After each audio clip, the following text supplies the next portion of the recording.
Hi, എൻ്റെ പേര് റിൻഷിത. ഞാൻ വരുന്നത് നിലമ്പൂരിൽ നിന്നാണ്. ഞാൻ BSc മാത്സിൽ ഗ്രാജുവേറ്റഡ് ആണ്. ഗ്രാജുവേറ്റിന് ശേഷം എന്ത് ചെയ്യണം എന്നുള്ളൊരു കൺഫ്യൂഷൻ ഉണ്ടായിരുന്നു.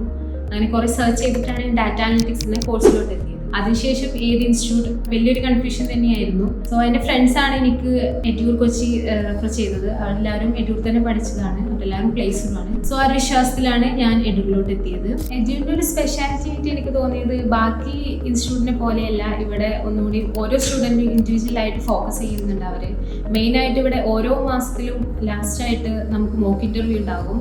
അത് MNC പാറ്റേൺ ഫോളോ ചെയ്തിട്ട് തന്നെയാണ്. നല്ല സ്ട്രിക്റ്റ് ആയിട്ടുള്ള മോക്ക് ഇൻ്റർവ്യൂ ആയിരിക്കും. സോ ഓരോ ഇൻ്റർവ്യൂവിന് ശേഷം അവർ നമുക്ക് പറഞ്ഞു തരും എന്താണ് നമുക്ക് വീക്ക് ആയിട്ടുള്ളത്, എങ്ങനെയൊക്കെ അത് മാറ്റണം എന്നുള്ളത് അവർ കറക്റ്റായിട്ട് നമുക്ക് പറഞ്ഞു തരും. പിന്നെ എൻ്റെ മെന്ററിന്റെ കാര്യം പറയുകയാണെന്നുണ്ടെങ്കിൽ സൈറസ് സാറാണ് എന്നെ പഠിപ്പിച്ചത്. ഒരു IT ബാക്ക്ഗ്രൗണ്ട് ഉള്ള ആളല്ല ഞാൻ. ഇവിടെ വന്നതിന് ശേഷം ബേസിക് തൊട്ടുള്ള കാര്യങ്ങൾ ഈ 3 months സാറ് പരമാവധി എന്നെ ഹെൽപ്പ് ചെയ്തിട്ടുണ്ട്. സോ ഇതിൻ്റെ ഫസ്റ്റ് ഇൻ്റർവ്യൂ ആണ്. അതിൽ തന്നെ എനിക്ക് പ്ലേസ്ഡ് ആവാൻ പറ്റി. ട്രിവാൻഡ്രം ടെക്നോ പാർക്കിലെ ജെൻ റോബോട്ടിക്സ് എന്നുള്ള കമ്പനിയിൽ ഓപ്പറേഷൻ അനലിസ്റ്റ് ആയിട്ടാണ് ഞാൻ ജോയിൻ ചെയ്യാൻ പോകുന്നത്.